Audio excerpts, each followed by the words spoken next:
테디84입니다. 제가 동해, 이 포항 앞바다, 이제 포항 울산 앞바다의 유전 관련주 테마주를 사지하는 이유에 대해서 얘기 드리겠습니다. 며칠 전부터 대통령님께서 이 포항 앞바다에 엄청나게 많은 가스가 매장돼 있을 수도 있다라고 했습니다. 대통령실에서 140월 배럴 매장 추정된다 했고요. 4분의 3이 가스, 4분의 1이 석유라고 했습니다. 2027년, 28년 공사해서 2035년 상업 개발을 한다 했습니다. 제가 왜 사지 않는 이유에 대해서 얘기 드리냐면 바로 이겁니다. 만약에 예를 들어서 여기서 어떤 매장 추정치가 있는데 실질적으로 조사를 해보고 시추를 해봤는데 그만큼 경제적으로 좋지 않다. 예를 들어서 한 1,000억 정도가 매장돼 있어. 근데 여기를 파는데 1조가 들어. 그러면 1조를 들 만큼 1,000억이 과연 메리트가 있을까요? 근데 반대로 여기 1,000억이 있는데 뭐 이것저것 다 하고 하면은 100억밖에 안 들어. 그러면 당연히 팔만하죠.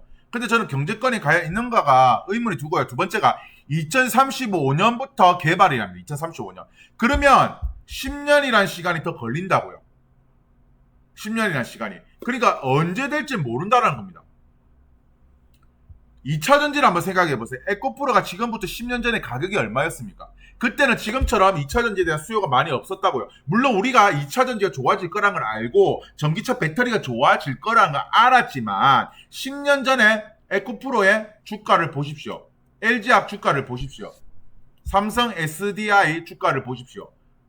그러니까 이거에 만약에 1년 뒤에 진짜 상업이 돼서 그 원유를 개발한 다음에 혹은 가스를 뽑아서 우리가 정제를 한다면 우리가 쓰거나 혹은 해외로 수출한다. 그게 당장 1년 뒤에 2년 뒤에면 모를까 10년이라는 시간이 이상이 10년이 아니라 20년 이상이 걸릴지도 몰라요. 그러니까 애매하다는 거예요. 여기에 내가 베팅을 할 수 없다라는 겁니다. 자, 그리고 재밌는 거 하나 얘기해 드릴게요. 자, 네이버 지식인에서 가져온 거고요. 한국석유와 한국석유공사는 서로 다른 기업체입니까? 다른 기업체죠. 근데 이거를 같은 회사라고 생각하는 사람들이 많아요. 이걸 같은 회사 생각하고 주식 투자하는 사람들이 많다는 말입니다. 한국석유는 주식시장에 상장된 대기업 중 하나로 석유 정제 및 유통 등을 전문적으로 하는 에너지 기업이고요. 한국석유공사는 국가적으로 석유 수급 안정화와 에너지 안보를 위해 설립된 국영 기업체로 석유 수급 안정화를 위해 석유시설 운영 관리 및 국내외 석유시장 동향 분석 등을 담당하고 있는 기업이라 보시면 되고, 중요한 거는 한국석유는 상장된 기업이고 한국석유공사는 비상장된 기업입니다. 그래서 기자회견 앞둔 석유공사 아닌데 한국석유공사가 3% 이상 강세가 됐다고 하네요. 자, 뉴스원의 문혜원 기자께서 쓰신 거고요. 한국석유공업은 상장된 기업이랬죠. 대기업입니다. 한국석유공사는 비상장 기업이고 국가 공기업이에요. 한국석유는 동해심해 가스전 프로젝트를 추진하고 있는 한국석유공사와는 관련이 없는 회사입니다. 하지만 묻지마 투자가 이어진다. 왜? 같은 회사라고 생각하니까. 이름 명칭이 같으니까. 자, 포항 영일만 유전 남미 가이아나보다 클 수가 있다. 혹은 민주당에서는 포항 석유 매장이 논란의 부실기업 선정 나날이 밝혀져야. 그러니까 이게 매장되었는지 안 매장되었는지도 중요하지만 매장되었어도 진짜 우리나라가 사우디아라비아나 미국처럼 거기에 엄청나게 많은 매장이 있다 치더라도 그거를 시추해가지고 뽑아서 뭐 LNG 선이라든지 아니면 어떤 드럼통에 담아서 그거를 뭐 정제를 하고 해외에 판다. 그 기간이 얼마 걸릴까요? 10년이 걸릴까요? 시추에서 뽑는 데만 10년이 저는 더 걸릴 것 같습니다. 최소 5천억 시추 예산 확보 어쩌나 에트지오 논란의 난항 예고.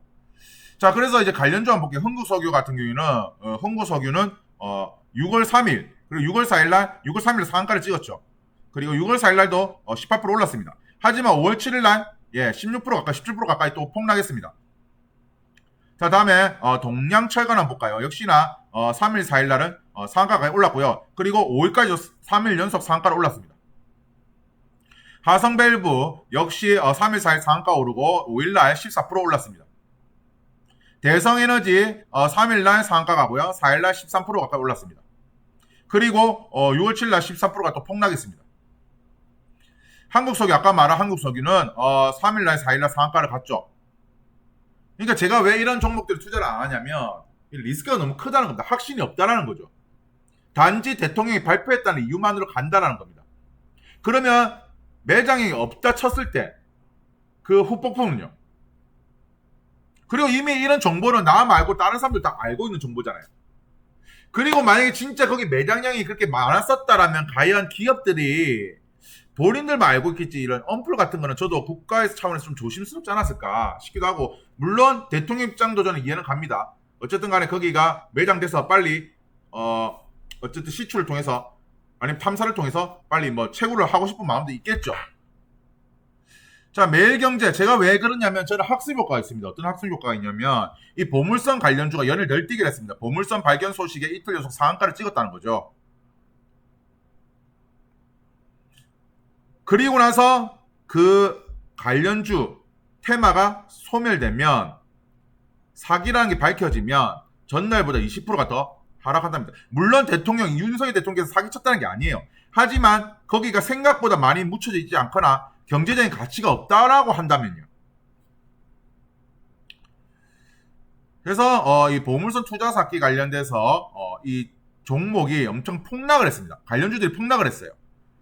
자, 그래서 이 유명한 게 돈스코이오라는 이 밴데, 이 돈스코이오는 뭐냐면 보물선이라고 했어요. 보물선인데 옛날에 러일 전쟁 때 일본한테 패해서 지금 우리 그 동해안에 묻혔다.